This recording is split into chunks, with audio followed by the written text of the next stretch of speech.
A civil society organization, National Democratic Movement, said former governor of Anambra State and presidential candidate of the Labour Party, Mr. Peter Obi's manifesto is more of rhetorical analysis than viable plans of solving the myriad of problems facing the country at this critical time. The convener of the group, James Aldo, stated this while addressing journalists at a press conference in Abuja Tuesday. He further said that Obi needs to put together a convincing and achievable manifesto rather than making unrealistic reference to nations whose diverse beliefs and cultures are totally different at variance with Nigeria. Aldo therefore employed patriotic Nigerians to begin interrogating the competence of the presidential candidates as they unveil their manifesto and share their views on key national and global issues.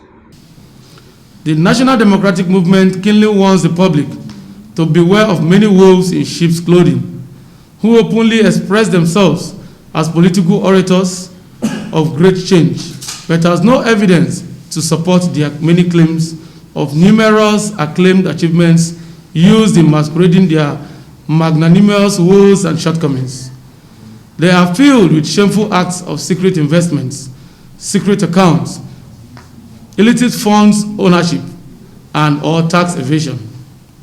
Over the years, we have seen election campaigns more like prose fictional, and that is what Peter has perfected so well with the help of the vulnerability of few Nigerians, known as the obedience, but unknowingly zombified.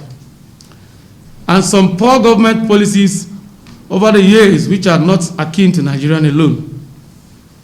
Here has Mr. Obi placed before every one of us a manifesto which is an old bunch of rehearsed script full of lies, falsehood, and deception, which have become the trademark of Peter Obi himself.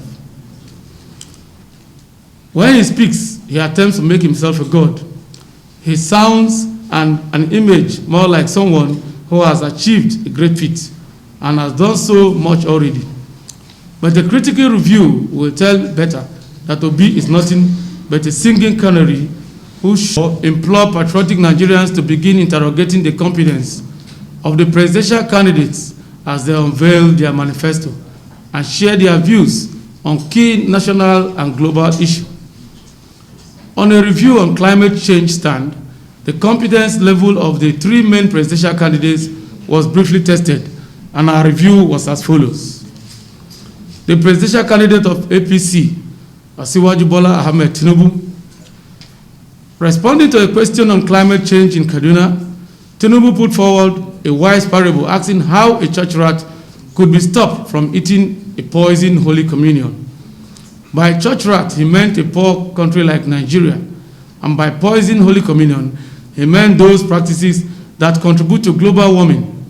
His point was, for developing countries like Nigeria to implement those carbon emissions reducing practices, funding is required, which we don't have. Therefore, we West must be ready to provide financing if they want us to comply. The presidential candidate, Labour Party, Peter Obi, when asked about climate change, he struggled to put a statement together and later gave up saying he didn't know anything about the topic of sustainability climate